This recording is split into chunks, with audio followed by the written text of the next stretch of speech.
Everything we think we know about why civilizations collapse is wrong. They don't always fall when they're poor. They don't always fall after defeat. They don't always fall when they're desperate. Sometimes they fall when they believe they are untouchable. This is the story of a civilization that collapsed at its absolute peak, not at its weakest, and why that makes it far more disturbing. At the height of its power, the Maya world was thriving. Cities rose above dense jungles, connected by roads carved from stone. Towers and pyramids aligned perfectly with the sun, the moon, and distant stars. Engineers controlled water in landscapes that should never have supported millions of people. This was not a fragile society. This was not a declining one. By the 8th century, the classic Maya civilization was stronger than ever. Tikal, Calakmul, Copan, Palenque. Each city was a center of power, culture, and belief. Writing recorded history in stone.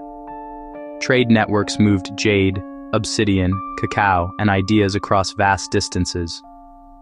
From the outside, the Maya looked unstoppable, but history hides a secret here. Because while everything appeared strong, something invisible was already breaking, and almost no one noticed. Then, without a single dramatic moment, the collapse began.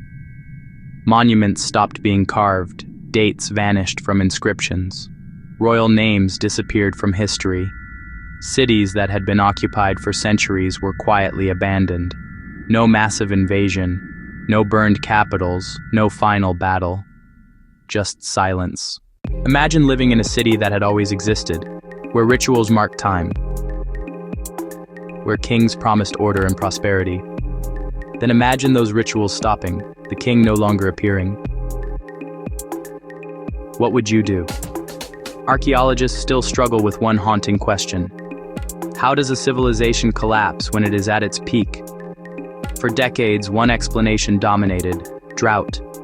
Climate records show that the Maya heartland suffered repeated severe droughts between roughly 750 and 900 CE.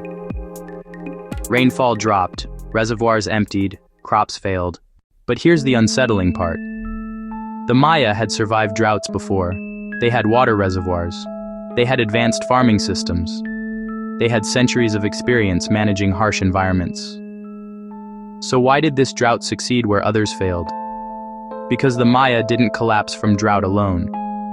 They collapsed from fragility disguised as strength. At their peak, Maya society had become dangerously complex. Cities were independent, but deeply interconnected. Kings competed constantly, not just for land, but for legitimacy. Warfare increased, not to conquer territory, but to capture elite prisoners for ritual sacrifice. Power became performance, ritual became obligation, growth became necessity. Every temple required stone, every ceremony required food. Forests were cleared faster than they could regrow, soil degraded. Water systems were pushed beyond safe limits. The civilization could only survive if everything worked perfectly, and perfection never lasts. When drought arrived, it didn't just bring hunger, it exposed doubt. Because Maya kings were not ordinary rulers. Rain failed, crops died. That wasn't nature's fault, it was the king's failure. As suffering increased, belief weakened. As belief weakened, authority collapsed. This is visible in the record. Stelae, the carved stone monuments that once proudly recorded royal achievements, suddenly stop appearing. The dates end.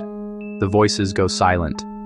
There are no farewell messages, no explanations, no apologies, just abandonment. People didn't rise up in rebellion. They didn't burn their cities. They walked away. Families gathered what they could carry. They left temples to the jungle. They left palaces to vines and roots. They migrated toward regions where survival still seemed possible. Within a few generations, once great cities were empty. And then the jungle erased them. When Spanish explorers arrived centuries later, they found vast ruins swallowed by vegetation. Some local communities lived nearby, but even they no longer remembered who built them. An entire civilization reduced to questions. But here is where the story becomes even more unsettling. The Maya didn't disappear. Their descendants are still alive today. Their languages survived. Their traditions endured. What vanished was something else. The system, the belief structure, the model of power. It's as if the civilization collectively decided this way of living no longer works. The collapse was not a single disaster. It was a controlled unraveling. A civilization that grew so advanced, so rigid, so optimized, that it lost the ability to adapt. And that is the real warning. Because civilizations don't collapse only when they are weak. They collapse when success creates fragility. When complexity removes flexibility. When belief replaces problem solving. The Maya reached heights unmatched in their world. And from that height, there was nowhere left to adjust. Their cities stand today as silent reminders. Not of ignorance, but of brilliance pushed too far. A civilization at its peak. Gone. And the most uncomfortable question of all remains. If collapse can happen at the height of success, how do we know it isn't happening again?